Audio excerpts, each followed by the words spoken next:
उत्तर प्रदेश में भाजपा को नया अध्यक्ष मिल गया है। प्रदेश अध्यक्ष पंकज चौधरी आ गए हैं और ये एक लंबे समय से जो रुका हुआ काम था वो हो गया है। लेकिन इसके बाद क्या? अब इसके बाद शुरू हो गई है कि सरकार का भी चेहरा बदला जाए। वहां पे जो समीकरण है, पीडीए जो अखिलेश यादव का जो समीकरण है, उसके जवाब में मंत्रिमंडल में फेरबदल करके अलग अलग वर्गों के लोगों को लाके और पीडीए के मुकाबले बीजेपी कैसे खड़ी हो, इसकी कवायद, इसकी सोच शुरू हो गई। तैयारी पहले से है, आने वाले समय में दिखेगा आपको, क्योंकि एक साल बाद इलेक्शन है। 2025 खत्म हो रहा है, 26 पूरा निकलेगा और 27 आते ही फरवरी मार्च में वहां इलेक्शन है, जनवरी में शायद चुनावी घोषणा हो जाए, यानी कि चुनाव के सिर्फ एक साल रह गए हैं। तो क्या वहां परिवर्तन की तैयारी है? कैसे परिवर्तन होगा? मंत्रिमंडल में जो चेहरे बदलेंगे वो कैसे बदलेंगे? कौन से नए चेहरे हो सकते हैं? अभी जो चेहरे हैं वो कहां जाएंगे? इन तमाम चीजों को हम between the lines with Neeru Ranjan में समझने की कोशिश करेंगे। तो एक जो है कि सरकार का चेहरा बदलने का सीधा लोग जो मतलब निकाल लेते हैं कि मुख्यमंत्री बदल जाएंगे, लेकिन ऐसा कुछ नहीं होने वाला है। मुख्यमंत्री मतलब सरकार के चेहरे के रूप में वही रहेंगे, लेकिन उप मुख्यमंत्री में बदलाव हो सकता है। मंत्री जो हैं वो बदले जाएंगे, नए जो हैं वो वहां पे मंत्री बन के आएंगे और जो मंत्रियों के विभाग हैं उनमें भी फेरबदल हो सकता है। जातीय और क्षेत्रीय संतुलन जो है वो उसकी कवायद चल रही है, उसमें विचार चल रहा है। जैसे जो केशव प्रसाद मौर्य हैं, जिनके जो कहा जाता था कि भाई केशव प्रसाद मौर्य की और मुख्यमंत्री की नहीं बनती है, केशव प्रसाद मौर्य जो है वो हार गए लोकसभा का चुनाव। आरोप लगते हैं, क्या सच्चाई है क्या नहीं है वो हम आप नहीं जानते हैं, लेकिन हाँ कोई घटना जब होती है तो एक कॉन्स्पिरेसी थ्योरी गढ़ दी जाती है।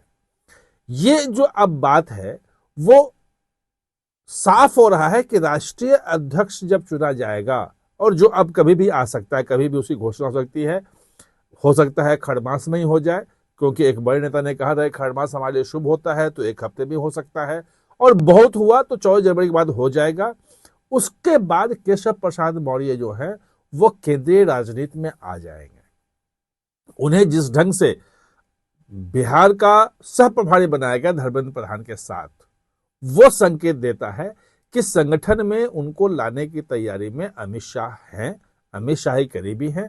और जहां तक कहा जा रहा है कि उत्तर प्रदेश से संगठन में एक ओबीसी चेहरे के रूप में, महासचिव के रूप में वो आ सकते हैं। लेकिन एक और भी संभावना उसमें कही जा रही है कि चूंकि राष्ट्रीय अध्यक्ष बनने के बाद हो सकता है कि केंद्र में कोई जो मंत्री हो वो राष्ट्रीय अध्यक्ष बने, उसकी जगह खाली होगी, उसके बाद मंत्रिमंडल, केंद्रीय मंत्रिमंडल में भी फेरबदल होना है। एक बड़े नेता ने कहा था कि हमने जब उससे पूछा कि भाई मंत्रिमंडल में फेरबदल की बात हो रही है वो कब होगा, तो उन्होंने कहा था कि राष्ट्रीय अध्यक्ष जब बन जाएगा तो वहां होगा, निश्चित रूप से होगा, जरूरत है।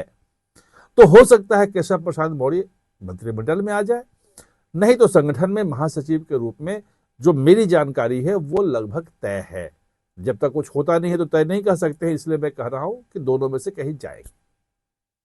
तो एक तो वहां से वो आ जाएंगे। ये जो अभी जो खेला है जो कुर्मी कार्ड पंकज चौधरी को बना के, क्योंकि पूर्वी उत्तर प्रदेश में कुर्मी बहुत सारे हैं, तो एक, लेकिन वहां पूर्वी उत्तर प्रदेश में निषाद जो है वो उनकी संख्या भी ज्यादा है, 15-16% कहते हैं कि, और उनका जो है मध्य उत्तर प्रदेश के कई विधानसभाओं में उनका प्रभाव है। तो निरंजन ज्योति जो है साध्वी, ये कहा जा रहा है कि उनको उप मुख्यमंत्री बना करके लाया जा सकता है, जो पूरे निषाद बोर्ड को एक जो है वो एकजुट करे और भाजपा की तरफ लाए। अभी है संजय निषाद है, निषाद पार्टी में आ रखी है, लेकिन वो वही होता है कि अपनी शर्तें मनवाना, अपनी चीजें करना, बीच में जाना। तो जैसे अनुप्रिया पटेल थी कुर्मी को लाने के लिए कि भाई कुर्मी वोट जो अनुप्रिया पटेल अपना पार्टी के थ्रू आएगा, लेकिन जिस ढंग से कुर्मी वोटों के कारण जो माना जाता है कि केशव प्रसाद मौर्य हारे, तो सिर्फ बाहर के भरोसे नहीं रहा जा सकता है, क्योंकि अपने वो क्षेत्र तक सीमित रह जाते हैं। भाजपा बाहर के लोगों को भी चाहती है कि पूरे इलाके में जितने भी वोट है कुर्मी हमारी तरफ आए, और उत्तर प्रदेश के अलावा बाकी राज्यों में भी हैं। तो इसलिए पंकज चौधरी को लाया, तो वैसे ही साध्वी निरंजन ज्योति को वहां पे उप मुख्यमंत्री के रूप में लाया जा सकता है। दूसरी एक जो बड़ी चीज है कि मुख्यमंत्री भी पूर्वी उत्तर प्रदेश से गोरखपुर के, और प्रदेश अध्यक्ष भी समझिए गोरखपुर ही है, महाराजगंज। तो मध्य जो इलाका है वो छूट गया है उत्तर प्रदेश का, पश्चिम जो है वो छूट गया है, ब्रज में अभी भी कमजोर है। तो इस इलाके को कवर करने के लिए जो एक बात कही जा रही है कि कुछ नए मंत्री जो हैं वो यहां से ले आ सकते हैं, कैबिनेट में उनको महत्वपूर्ण जिम्मेवारी दी जा सकती है ताकि वो उस इलाके के फेस बन सकें। क्योंकि अभी अगर पश्चिमी उत्तर प्रदेश में आप देख लें तो अभी तक तो चूंकि प्रदेश अध्यक्ष बना रखा था, तो ये था कि भाई पश्चिमी उत्तर प्रदेश को ले रहे हैं, सब कुछ कर रहे हैं। लेकिन जो मेरी बात जो हुई थी, बड़े नेता से बात हुई थी 2024 के इलेक्शन के बाद, और जो कहा जा रहा था, जो आरोप लग रहे थे कि टिकट बंटवारे में गलती हुई, यही आरोप थे मेनली कि टिकट गलत लोगों को दिया गया। और ये भी आरोप आए थे कि योगी आदित्यनाथ ने, मुख्यमंत्री ने, जिन 52-53 लोगों के नाम दिए थे कि इनको टिकट दिया जाए, उनको नहीं मिला। जब उस बारे में हमने पूछा यहाँ कि भाई ऐसा ऐसा आरोप लग रहा है आपके ऊपर, तो इनका कहना था कि वो नाम हमें सूची दे दें कि किसका किसका है जो उन्होंने दिया और हमने नहीं दिया। तो ये सब चल रहा था। मैंने कहा कि आखिर कारण क्या है? बोले कि देखो, टिकट बंटवारे का कोई समस्या नहीं है, दरअसल ओबीसी वोट जो है वो बीजेपी से छिटका है, जिसके बदौलत 2014 में, 17 में, 19 में, 21 में ऐसी जीत हम हासिल करते रहे। 80 में से 73 सीटें, 71 सीटें, 62, 64 सीटें, अब वो 31-32 में सिमट आए हैं। और 2027 अगर जीतना है तो ओबीसी को वापस लाना पड़ेगा, उसके बिना हम चुनाव जीतने की नहीं सोच सकते। जो पंकज चौधरी की नियुक्ति है वो वही ओबीसी वोट जो छिटका था, वो उसको लाने की कवायद है कि कम से कम एक बड़ा चंक जो है वो वोट कुर्मियों का वो सुनिश्चित हो जाए। फॉरवर्ड 22% है, कमोबेश से माना जा रहा है कि वो इनके पास ही रहेंगे। भाजपा उसको अपना कोर वोट बैंक मानती है, और थोड़ा बहुत छिटकेगा भी तो उसके लिए नेता हैं, सब कुछ हैं जो उसको अंतिम समय में मैनेज कर सकते हैं।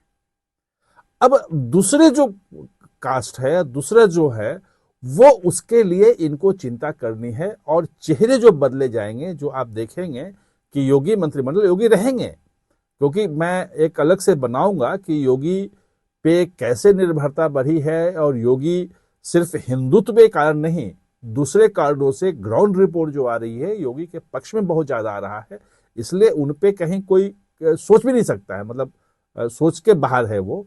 लेकिन उनके नीचे जो है वो तमाम चेहरे बदल के, और जो ओबीसी जातियां हैं, जो समीकरण है, वो नए सिरे से साधने की कोशिश होगी, क्योंकि ये जो समीकरण अभी चल रहा था, इसे 2024 में भाजपा को बड़ा झटका लगा था। आप हमारे साथ जुड़े, इसके लिए बहुत बहुत धन्यवाद। और हाँ, चैनल को सब्सक्राइब करना ना भूलें, इसका बेल आइकन दबाएं ताकि नया वीडियो कोई भी आए तो उसका नोटिफिकेशन समय पे